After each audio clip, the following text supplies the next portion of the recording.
Okay, so hello everyone.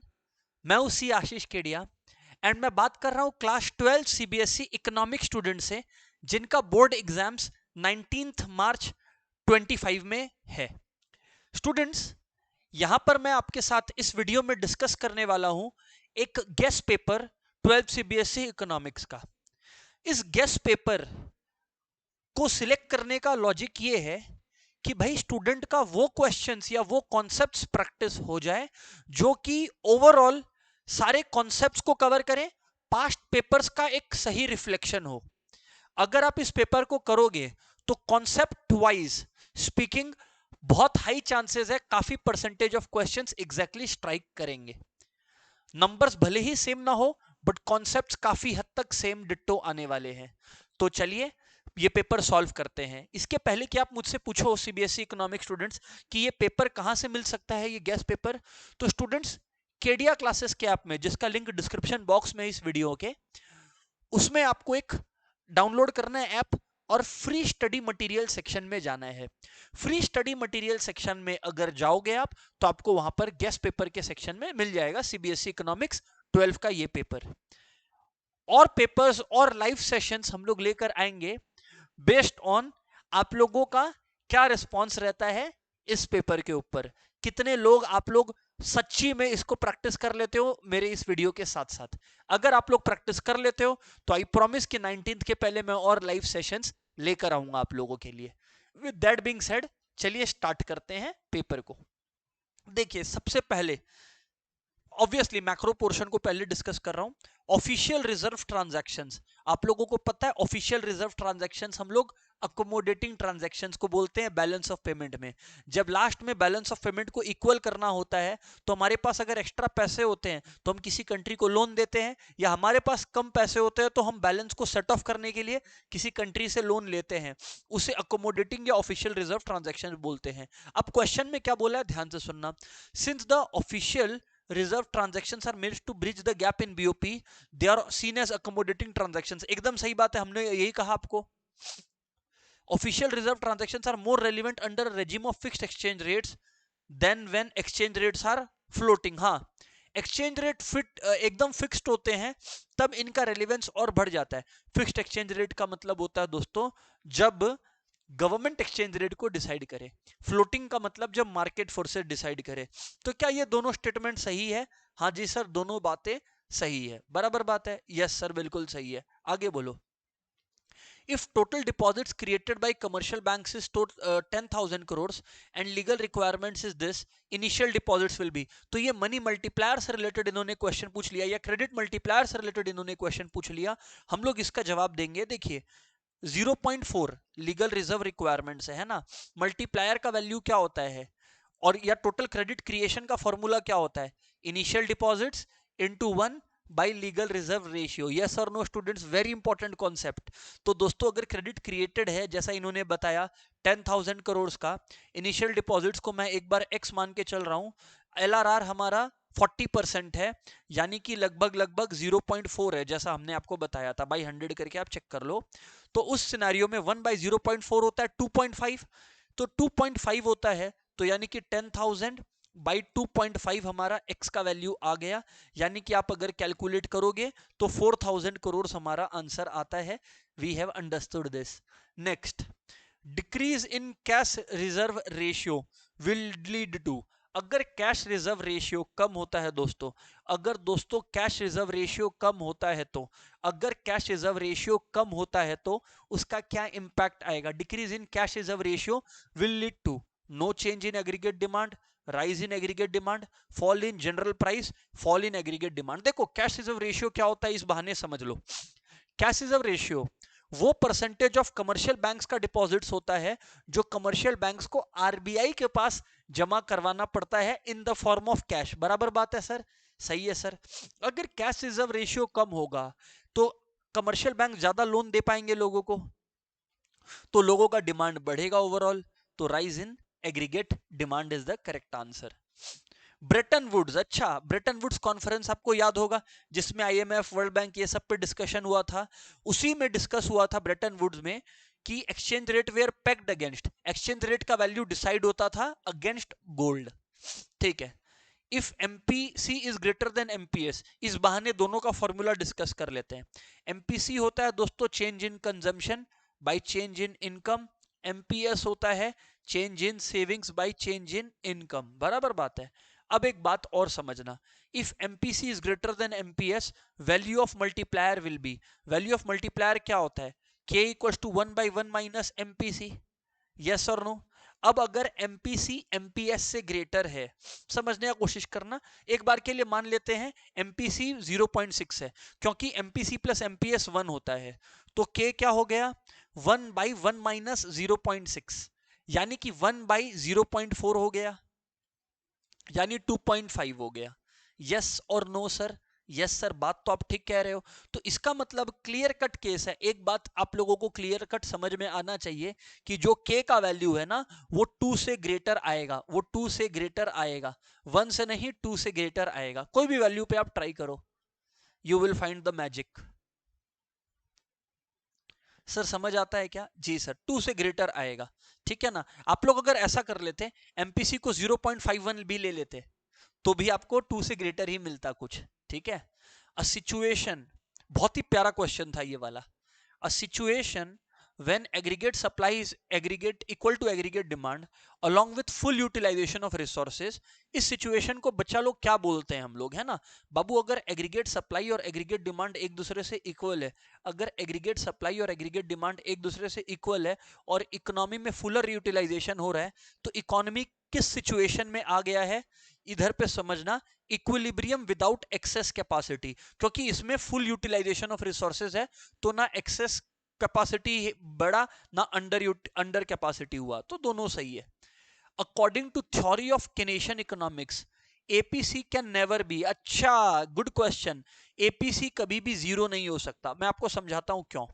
APC क्या होता है, consumption, total consumption by total income. अब बाबू अगर एक बात समझो, इनकम भले ही जीरो है आपका, तो भी कंजम्पशन पे तो कुछ पैसे खर्च करोगे ही, तो न्यूमरेटर कभी जीरो हो ही नहीं सकता, क्योंकि कंजम्पशन कभी जीरो हो ही नहीं सकता। तो accordingly APC can never B zero. I am sure आपको रिवाइज होने लग रहा है।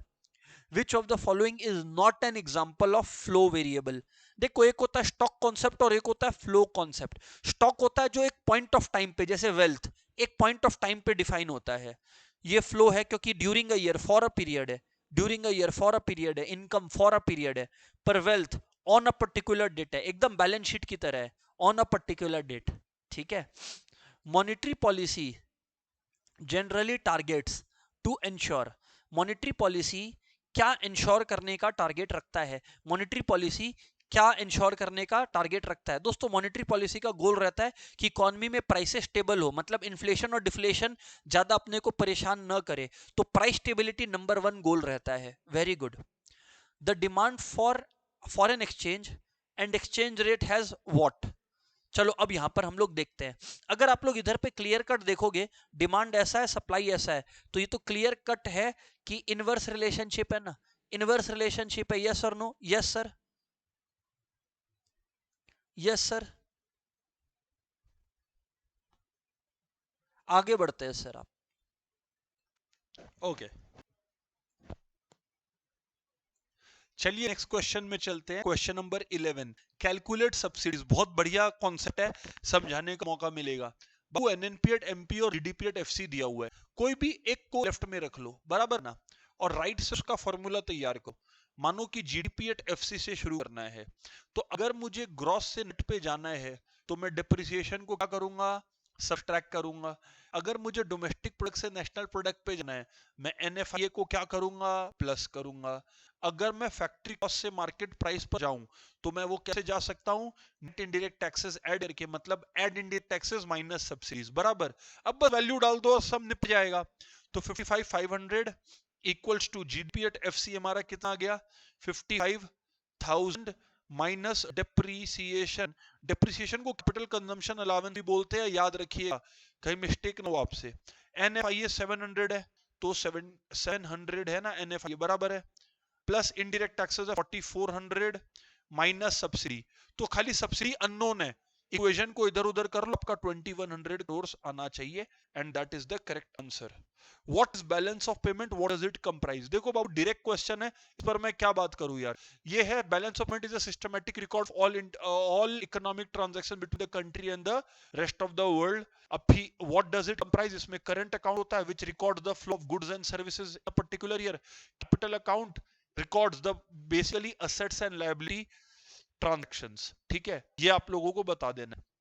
When foreign exchange rate in a country is on rise, what impact is it likely to have on imports? अगर foreign exchange rate बढ़ता है, सोचो सोचो सोचो, थोड़ा सोचो, थोड़ा सोचो। अगर foreign exchange rate बढ़ता है, मान लो कि $1 ₹50 था, अब $1 ₹60 हो गया। जस्ट एक एग्जांपल ले रहा हूं ना, तो इससे क्या होगा कि हमारे कंट्री में प्रोडक्ट्स का इंपोर्ट करना एक्सपेंसिव हो गया है because the value of dollar has increased, so import will fall और हमारे कंट्री का एक्सपोर्ट्स बढ़ जाएगा। क्यों? क्योंकि हमारा कंट्री का करेंसी चीपर हो गया है, तो हमारे कंट्री के प्रोडक्ट्स बाय डिफॉल्ट चीपर हो गए हैं बाहर वालों के लिए। सही है sir. How reverse repo rate, को रेपो रेट वो रेट होता है जिसपे आरबीआई कमर्शियल बैंक्स को शॉर्ट टर्म के लिए लोन ग्रांट करता है। कमर्शियल बैंक्स जब अपना एक्स्ट्रा पैसा आरबीआई के पास जमा करते हैं तो जो रेट ऑफ इंटरेस्ट उनको मिलता है उसको रिवर्स रेपो रेट कहते हैं। अब सवाल है इसका एक्सेस डिमांड में क्या काम है? ठीक है, देखो इकोनॉमी में एक्सेस डिमांड है, इकोनॉमी में एक्सेस डिमांड है, इकोनॉमी में एक्सेस डिमांड है। अब आरबीआई ने अगर रिवर्स रेपो रेट को बढ़ा दिया, समझो बात को, तो अब कमर्शियल बैंक्स को क्या सही लगेगा? एक्सेस डिमांड क्या होता है? क्योंकि सबके हाथ में पैसे हैं, इकोनॉमी में जब सबके हाथ में पैसे हैं तो पैसों को कम करना होता है। तो अब अगर आरबीआई ने रिवर्स रेपो रेट को बढ़ा दिया तो अब कमर्शियल बैंक्स को इस बात में ज्यादा फायदा दिएगा कि वो पब्लिक को लोन ग्रांट करने की जगह आरबीआई के पास अपने एक्स्ट्रा पैसों को जमा करे। तो that is the answer. Increase in reverse repo rate leads to reduction in loans granted by commercial banks which in thus reduces the situation of excess demand। इसको बढ़िया से अपने को एक्सप्लेन करना है। पहले डेफिनेशन, ऐसे किसी भी कॉन्सेप्ट में पहले डेफिनेशन दो, फिर उसके कॉन्सेप्ट को पूरा एक्सप्लेन करो जैसे मैंने बताया। ठीक है जी sir. In an economy consumption function दिया हुआ है, calculate equilibrium level, calculate the equilibrium level of income and consumption expenditure when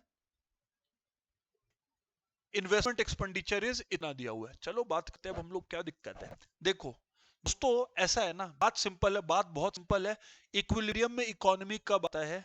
जब वाई यानी कि ऐसे बोलता हूं, एग्रीगेट सप्लाई जब एग्रीगेट डिमांड से इक्वल होता है तब हमारा कंट्री या हमारा जो पर्टिकुलर इकोनॉमी है उसमें इक्विलिब्रियम अचीव हो जाता है। बराबर बात है। अब एग्रीगेट सप्लाई को नेशनल इनकम भी बोलते हैं। एग्रीगेट डिमांड केनेशियन इकोनॉमिक में कंजम्पशन प्लस इन्वेस्टमेंट एक्सपेंडिचर होता है। तो दोस्त y equals to C plus I हुआ, y है, c का वैल्यू है a प्लस बी वाई, यानी कि 500 प्लस 0.75 वाई। बराबर बात है जी सर, बिल्कुल बराबर बात है। प्लस आई है, अब आई हमारे पास दिया हुआ है इन्होंने 5000 करोड़ रुपए, तो 5000 करोड़ हम लोग डाल देंगे। तो अब हम लोग अगर इसमें 5000 करोड़ रुपया ऐड कर देते हैं तो फिर आप लोग देखो फिर उसमें क्या चक्कर पड़ा है। 5 वाई माइनस 0.75 वाई यानी कि 0.25 वाई मुझे समझ में आ रहा है, और 5000 प्लस 500 हो गया 5500, तो y हो गया 5500 डिवाइड बाई 0.25 मतलब 4 गुना, तो 5500 का 4 गुना होता है 22000, तो इक्विलिब्रियम लेवल ऑफ इनकम हो गया।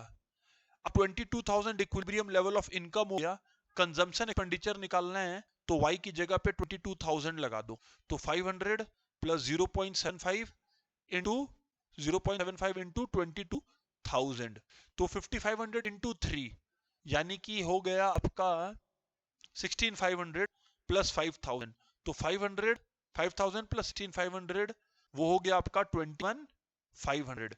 ये कर सकते थे, हाँ तो ठीक है, यही ठीक है, कोई दिक्कत वाली बात तो ऐसा नहीं है, ये एकदम डन है सर। आगे बढ़ो सर। अब आप ये 22000 वाला बात बता दिया। क्वेश्चन है और क्या बोला था हमें? Calculate the equilibrium level of income and consumption expenditure when investment expenditure is this particular amount. तो ठीक है ना, तो हमने बिल्कुल बता दिया है, एक बार फिर से चेक कर लेना। अच्छा ये 500 है, माय बैड, ये 500 है तो इसको 1000 को हटा देना, माय बैड। तो 500 प्लस ये जब आप करोगे तो आपका आया था 16500 ना, तो 16500 अगर आपने ऐड किया तो 17000 होगा। समझ गए ना, मैंने इसको 5000 भूल से पढ़ दिया, इधर 500 लिखा, 17,000 होगा, तो कंजम्पशन एक्सपेंडिचर 17,000 हो गया और इक्विलिब्रियम लेवल 22,000 आया था। नेक्स्ट क्वेश्चन देखता हूं, और वाला भी करवा देता हूं। Calculate investment expenditure from the following data about the economy which is in equilibrium. तो लगभग सेम ही बात चल रहा है। इक्विलिब्रियम लेवल का कंडीशन क्या होता है दोस्तों? Aggregate supply equal to aggregate demand. यहाँ पे एग्रीगेट सप्लाई वाई के बराबर होता है और एग्रीगेट डिमांड सी प्लस आई होता है। अगर वाई देखे तो 1000 है, सी होता है a plus b Y, a plus b Y होता है, तो ए है हमारा कितना 200 है autonomous consumption expenditure, plus b Y, b होता है हमारा एमपीसी, इन बदमाशों ने एमपीएस दिया है तो हमें 0.75 करना पड़ेगा, है ना? Yes sir. वाई प्लस आई कितना है हमारा, ये सर क्लियर है हमें, और आई कितना है? अरे भाई वही तो निकालना है सर, आपको आई निकालना है, आई एम सॉरी, ठीक है सर, सर जो भी है। और y दिया हुआ था सर आपके पास, तो y कितना था हमारा 1000 था, तो 0.75 इंटू 1000 एक बार मैं कर देता हूं, तो 1000 हो गया, ये 200 है, प्लस 750 इक्वल्स टू आई, मतलब प्लस आई, तो आई हो गया 1000 माइनस 950 रुपीज। इसका मतलब आई का हमारा वैल्यू आ गया वो लगभग 50 आ गया, इन्वेस्टमेंट एक्सपेंडिचर 50 आ गया। सीधी बात, नो बकवास। How does the following help to control credit? बहुत ही important question. Open market operations, open market operation दोस्तों, ओपन मार्केट ऑपरेशंस जो होते हैं ना, ये वो होते हैं जहां पर जो बेसिकली आपका आरबीआई होता है वो गवर्नमेंट सिक्योरिटीज को ओपन मार्केट में बाई एंड सेल करता है। अगर कंट्री में इन्फ्लेशन है तो उस समय क्रेडिट कंट्रोल करने का दरकार है, फ्लो कम करने का दरकार है पैसे का, तो उस समय गवर्नमेंट आरबीआई क्या करता है, गवर्नमेंट सिक्योरिटीज को बाजार में बेचने लग जाता है। एंड जब इकोनॉमी में क्रेडिट का फ्लो बढ़ाना होता है इन्फ्लेशन के दौरान, तब वो बाई बैक करने लग जाता है। सर समझ में आ गया। Regulation of margin requirements, open market एक क्वांटिटेटिव टेक्निक्स है, मार्जिन रिक्वायरमेंट्स एक क्वालिटेटिव टेक्निक्स है। इसमें क्या होता है, आरबीआई एक मार्जिन मनी फिक्स करता है। What is margin money?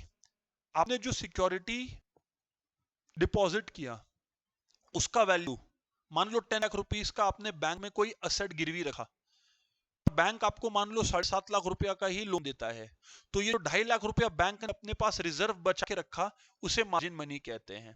Inflation के दौरान ज्यादा मार्जिन मनी मेंटेन किया जाता है, डिफ्लेशन के दौरान कम मार्जिन मनी मेंटेन किया जाता है। बहुत ही सिंपल सा क्वेश्चन था, स्ट्रेट फॉरवर्ड क्वेश्चन था, जवाब दे दिए हैं, है ना? हाँ सर।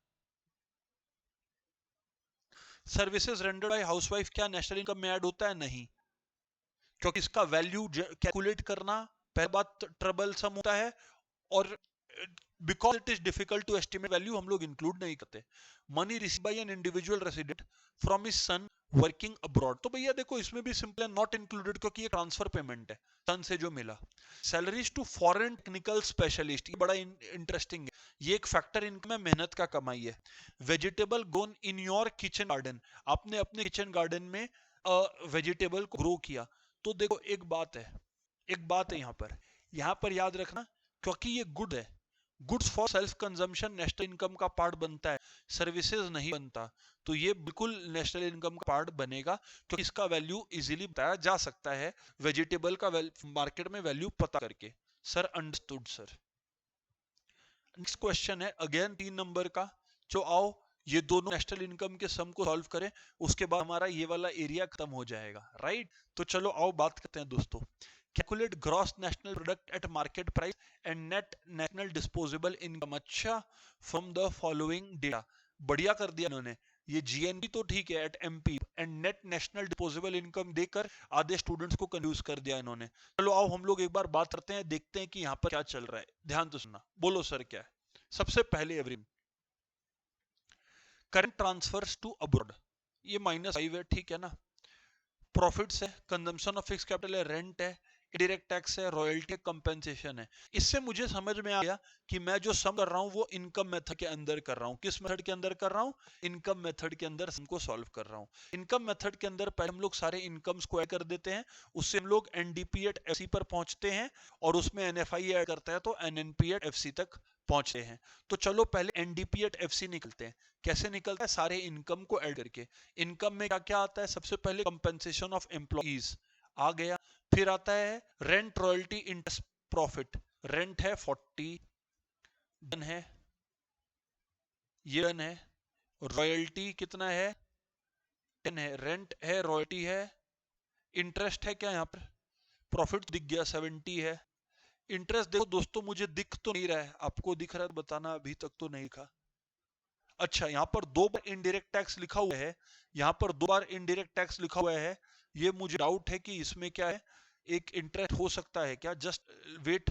हाँ जी ठीक है ना, तो एक काम करो ना, आप लोग एक बार मान के चलो कि ये जो इंटरेस्ट है इसमें ये वाला है 100 वाला, क्योंकि 2 इनडायरेक्ट टैक्स देंगे, इंटरेस्ट इसको मान लो मिसप्रिंट है तो 100 है, रेंट रॉयल्टी इंटरेस्ट प्रॉफिट हमने ऐड कर दिया, compensation of employees rent royalty interest profit add कर दिया, mixed income of self employed है क्या यहाँ पर, मिक्स्ड इनकम सेल्फ एम्प्लॉयड नहीं है यहाँ पर, तो जो मैं देख पा रहा हूं हमें बस इतना ही ऐड करने का था अभी तक, तो आओ ऐड करो, तो 640 650 720 820 820 जो है वो मुझे यहाँ पर मिला, यहाँ पर 820 जो है हमें मिला एवरीबॉडी, ठीक है क्या, बराबर बात है सर, बराबर बात है सर। ये क्या था मेरा एनडीपी एट एफसी था, क्वेश्चन में क्या बोला है जीएनपी एट एमपी, तो अब अगर दोस्तों आपको जीएनपी एट एमपी निकालना है तो आप एनडीपी एट एफसी के साथ क्या छेड़छाड़ करते हो, ग्रॉस निकालना है तो नेट में डेप्रिसिएशन ऐड करोगे, डोमेस्टिक प्रोडक्ट में एनएफए ऐड करोगे तो नेशनल प्रोडक्ट आ जाएगा, और मार्केट प्राइस में आपको पहुंचना है, फैक्ट्री कॉस्ट पे आप हो तो आप इसमें क्या करोगे, नेट इनडायरेक्ट टैक्सेस को ऐड कर लोगे, बराबर बात है सर, बात समझ में आता है, जी सर बिल्कुल समझ में आता है। तो अब मैं बोलता हूं सॉल्व करने का तरीका है, एनडीपी एट एफसी 820 आया, ठीक है 820 आया, ग्रॉस पे जाना है तो डिप्रिसिएशन ऐड कर लो भैया, डिप्रिसिएशन दिया हुआ है क्या, कंजम्पशन ऑफ फिक्स कैपिटल ये दिया तो 30, एनएफआई दिया हुआ है, एनएफआई दिया हुआ है क्या, अगर हमें फिर से एक बार देख लेते हैं, अगर हमें यहां पर जाना है जीएनपी एट एमपी, यही तो बोला है ना भाई, हाँ जीएनपी एट एमपी बोला है, तब तो जाना पड़ेगा, तो एनएफआई कितना है हमारे पास -25, तो ये 25 ब्रैकेट में चल गया, और plus net indirect taxes, indirect taxes है हमारा 20 और सब्सिडीज हमारा 15, तो 20 - 5 यानी कि 15 हो गया, तो यानी नेट इनडायरेक्ट टैक्सेस हमारा 15 आया, अगर मैं इसे ऐड करूं तो ये 850 आता है इनको जोड़कर, और 15 - 25, 15 - 25 होता है -10, तो इसमें मैंने -10 कर दिया एवरीवन, तो हमारा कितना आ गया आप लोग चेक करो, हमारा यहाँ पर 840 आ गया, जीएनपी एट एमपी का अगर बात करें तो हम लोग फिर से देख लो एक बार फिर से, जीएनपी एट एमपी पर आना है हमें, बराबर बात है, ठीक है, NDP at FC natural landing site था तो ये है, और जीएनपी एट एमपी चाहिए ना, ठीक है बराबर बात है, तो यहाँ पर हमें क्या किया हम लोगों ने, जीएनपी एट एमपी में एनएफआईए को ऐड किया, एनडीपी एट एफसी में ऐड किया, करेक्ट है ना, हाँ, ठीक है बिल्कुल सही है सर, अंडरस्टूड सर।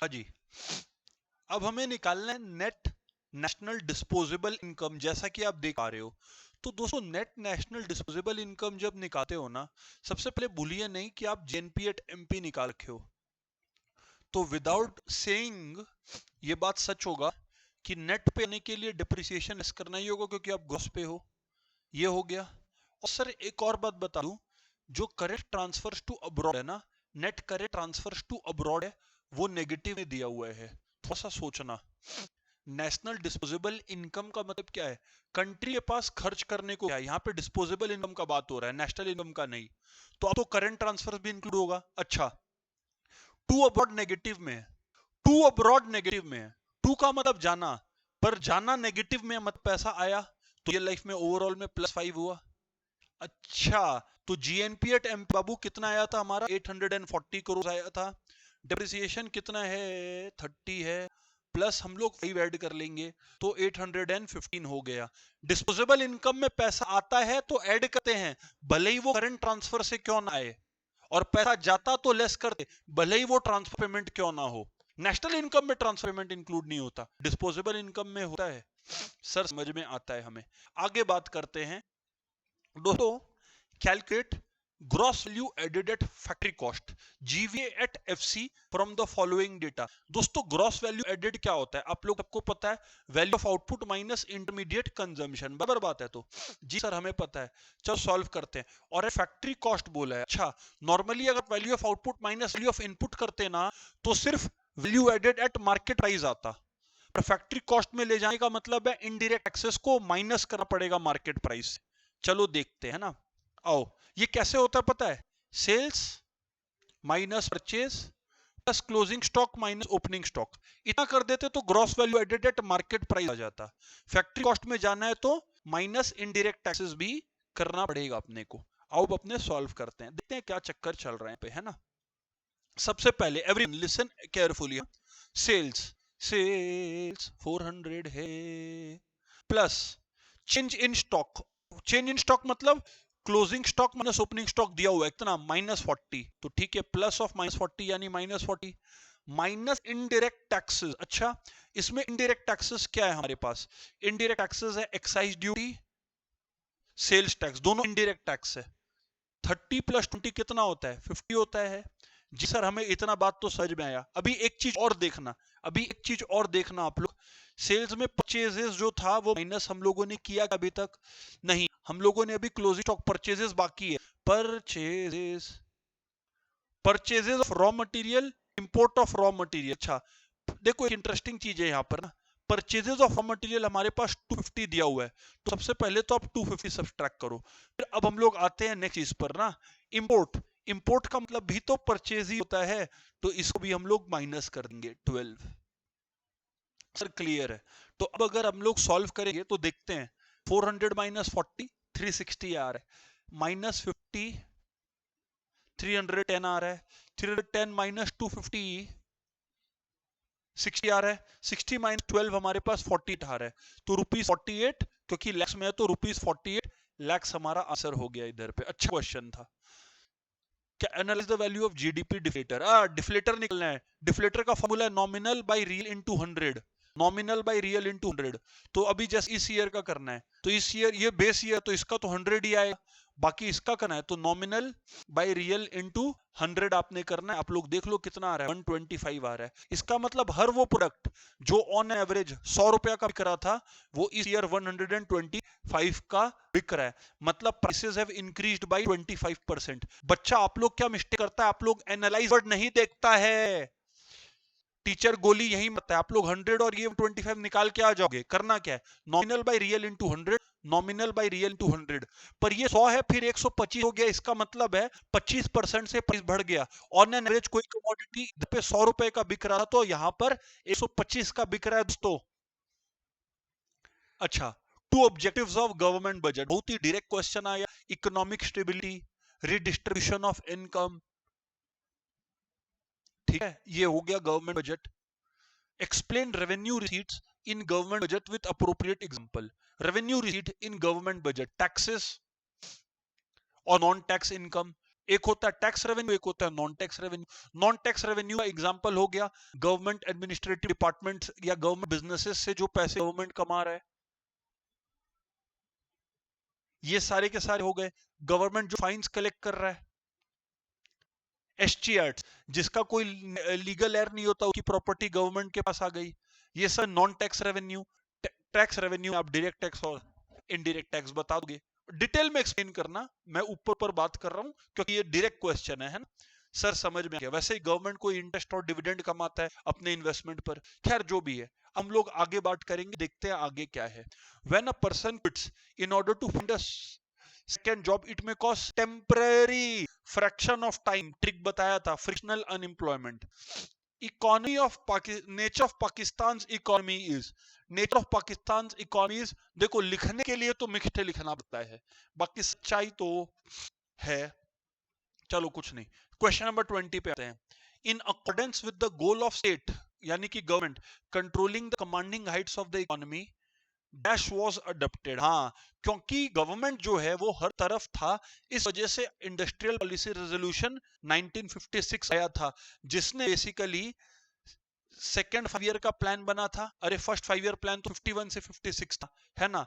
इसमें क्या हुआ था बेसिकली, 3 स्केड्यूल बने थे, याद है? Schedule A, schedule B, schedule C. Schedule A में वो बिजनेसेस है जो सिर्फ गवर्नमेंट करेगा। स्केड्यूल बी में प्राइवेट सेक्टर सपोर्टिंग रोल ले कर सकता है। स्केड्यूल सी में private sector with licence business कर सकता है। Farmers can not retain the product for a long time, they have to sell it immediately. Which defect is shown in the system? अरे भैया, panic selling, distress selling.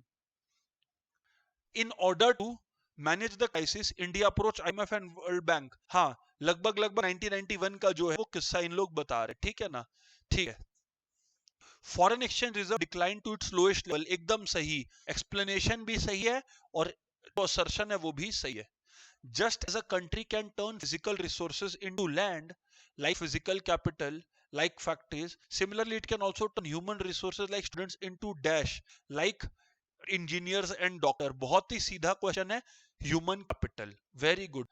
China has the dash largest GDP, तो भैया ऐसा है, ये China जो है वो सेकेंड में है अभी।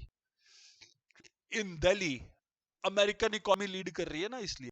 In Delhi, the use of dash as a fuel in public transport has significantly lowered air pollution. तो दिल्ली में CNG का यूज, किसका use? CNG as a fuel, compressed natural gas।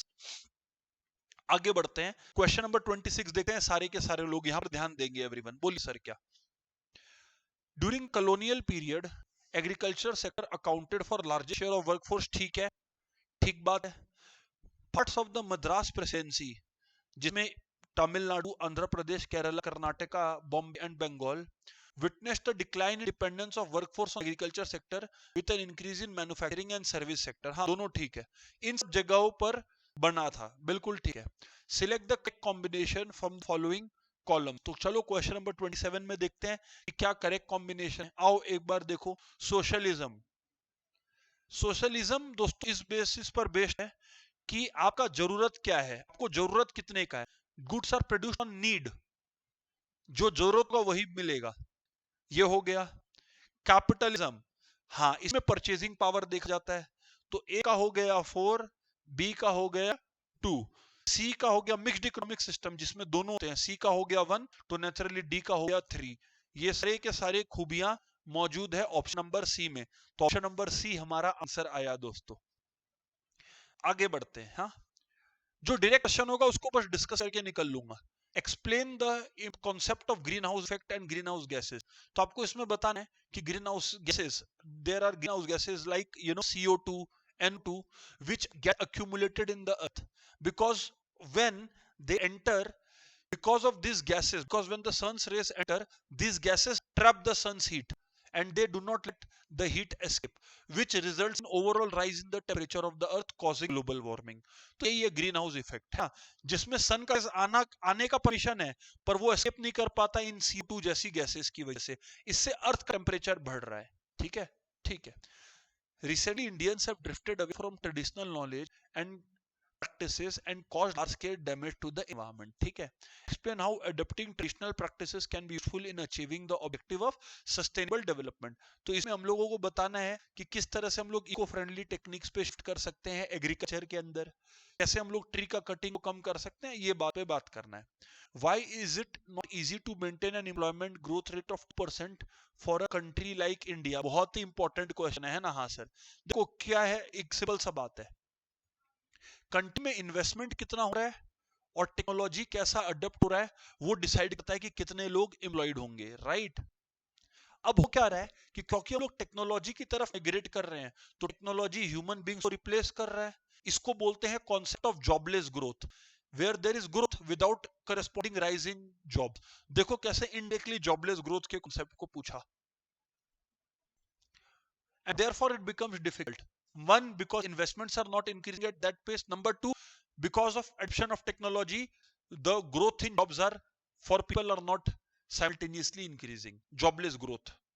Why was public sector given a leading role in industrial development during the planning period? इसमें आपको बताना है कि जो essential industries थे, नंबर 1, वो प्राइवेट सेक्टर पार्टिसिपेट नहीं करना चाहता था। नंबर 1 क्यों? क्योंकि प्राइवेट सेक्टर के पास उतने फंड्स नहीं थे। और नंबर 2, वो लोग इतना लॉन्ग जेस्टेशन पीरियड को टॉलरेट नहीं कर पाते और उस समय कंट्री को एसेंशियल बिजनेसेस का दरकार था, तो इसीलिए the public sector had to interfere. तो रीजन क्या हुआ है? Lack of capital with private sector. दूसरा, प्राइवेट सेक्टर का इंसेंटिव नहीं था वैसे बिजनेसेस को करना। तीसरा, सोशलिस्ट पैटर्न था सोसाइटी का। और नंबर 4, उस समय सोशल वेलफेयर एक इंपॉर्टेंट ऑब्जेक्टिव था। इन 4 रीजंस की वजह से प्राइवेट सेक्टर ने ही पब्लिक सेक्टर ने काम संभाला। कौन सा रीजंस? पहला बात, कैपिटल नहीं था प्राइवेट सेक्टर के पास। नंबर 2, कैपिटल था भी तो वो लॉन्ग जेस्टेशन पीरियड की वजह से इंसेंटिव लैक था, lack of incentive. Number 3, socialist society था उस समय। और नंबर 4, सोशल वेलफेयर के लिए। चलो ठीक है। As a form of economic activity, outsourcing has intensified. Outsourcing मतलब मेन काम खुद करते हो, बाकी काम किसी और कंट्री को या कंपनी को देते हो। Most MNCs are outsourcing their services to India. Defend और रिफ्यूट द अबव स्टेटमेंट। हाँ तो ठीक है ना, India has the largest service sector, so this statement is true. फिर इंडियन सर्विस सेक्टर के ऊपर और आउटसोर्सिंग के ऊपर नोट्स लिखना है आप लोगों को, एकदम ठीक है। Explain negative impacts of liberalisation and globalisation on business and industry in India. बहुत बढ़िया क्वेश्चन आया।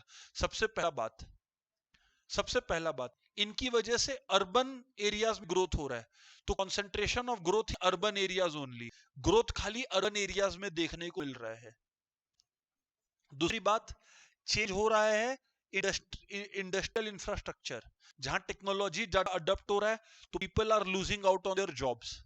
Small businesses are closing, closure of small businesses, क्योंकि वो लोग लार्ज मल्टीनेशनल जायंट से कॉम्पीट नहीं कर पा रहे हैं। लॉस ऑफ डोमेस्टिक इंडस्ट्रीज भी हो रहा है और अनएम्प्लॉयमेंट लेवल्स भी बढ़ रहा है कंट्री में इनकी वजह से। ह्यूमन कैपिटल और इकोनॉमिक ग्रोथ के बीच में क्या रिलेशन है? अगेन एक डायरेक्ट क्वेश्चन इन्होंने पूछा है, यहां पे सुनना। There is a direct relation. More the human capital, more the productivity of people increases. If their productivity increases, their income earning capacity increases, and therefore economic growth takes place. Economic growth है rise in per capita income after all. Discuss the importance of credit in rural development. तो credit is needed in rural areas for multiple purposes. इसमें सबसे पहले आप इसमें ये बता सकते हो कि credit is needed to finance the agricultural needs. इस तरीके से आपको डिस्कस करना है एग्रीकल्चरल क्रेडिट का इंपॉर्टेंस और बाकी क्रेडिट्स का भी importance in rural areas. Government of India has taken steps to align the agriculture marketing with the growing production activities. Give any 2 valid reasons in support of your answer. तो भैया ऐसा है ना, इसमें हम लोग अग्री करेंगे। Government has taken steps, government ने एग्रीकल्चरल मंडीज एपीएमसी बैठाया है जिसमें वो लोग फार्मर्स कलेक्ट कर लेते हैं उन प्रोड्यूस। गवर्नमेंट ने फार्मर्स को marketing facilities, transportation facilities, warehousing facilities उपलब्ध कराया है। तो ये सारी चीजें तो अवेलेबल है। Credit has been made available, farmers को चीपर रेट्स पे लोन अवेलेबल किया जा रहा है। तो ये बात बिल्कुल सही है, there is no denying this या एवरीवन।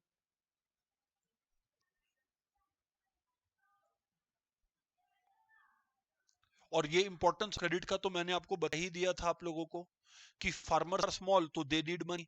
दूसरा, जब उन्होंने क्रॉप्स को सो किया और जब उसका फसल निकला उसके बीच में गैप है तो उस समय पैसे का दरकार पड़ता है, इसका डिस्कशन हो गया। Need for rural development direct question है, क्योंकि large population lives in rural areas, तो उसके according sources of credit in rural areas. Formal credit और इनफॉर्मल क्रेडिट पे बात करना है। फॉर्मल क्रेडिट में बैंक्स और फाइनेंशियल इंस्टीट्यूशंस हो गया, इनफॉर्मल क्रेडिट में मनी लेंडर्स हो गए। फिर दोनों के ऊपर डिस्कशन कर देना। केस स्टडी है, discuss the underlying problem with Pakistan sustainable growth. तो यार पाकिस्तान सस्टेनेबली ग्रो क्यों नहीं कर पा रहा है, इस पर क्वेश्चन है। सबसे पहला बात यार यहां पर देखना पड़ेगा अपने को कि प्रॉब्लम क्या है पाकिस्तान के साथ।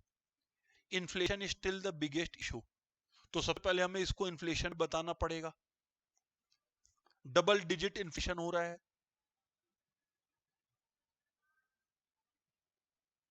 और साथ में military involvement has made it unlikely. ये हो गया पहले क्वेश्चन का आंसर। और दूसरा, anticipate the outcome of Pakistan foreign income vis-a-vis its export growth. ठीक है, लिखते हैं यहाँ पे unlikely to drive a significant uptick. Exporters who received additional orders in recent weeks are facing gas and cotton shortages. अच्छा, तो मतलब एक्सपोर्ट्स भी अभी स्लो ग्रो कर रहा है, तो एक्सपोर्ट्स आर अनलाइकली। तो इसमें दो चीज है ना, पहला बात तो वीक इकोनॉमिक रिकवरी, इकोनॉमी ठीक से रिकवर नहीं कर पा रहा है पाकिस्तान का फ्रॉम द कोविड, लिखा हुआ यहाँ पर, मैं नहीं बोल रहा, वीक इकोनॉमिक रिकवरी। ठीक है, नंबर 1। नंबर 2 यहां पर हम लोग देख सकते हैं structural inefficiencies, chronic structural inefficiencies, export बढ़ नहीं रहा है, तो ये दो है। पॉइंट्स में बताओगे, की पॉइंट्स को हाईलाइट करके एलाबोरेट करोगे, मार्क हमेशा कंप्लीट मिलेगा। बाकी आप लोगों को इसका डिटेल आंसर चाहिए तो जैसा मैंने कहा, मैंने गेस्ट पेपर अपलोड कर दिया है केडिया क्लासेस के ऐप में, गो थ्रू कर लीजिए। I hope this paper has helped. If it has helped आपको रिवाइज करने में, पहला बात खुद से सॉल्व कर लेना इस पेपर को और कमेंट बॉक्स में बताना। इससे मैं आप लोगों के साथ नेक्स्ट लाइव सेशन जरूर शेड्यूल करूंगा। That's it, good luck everyone.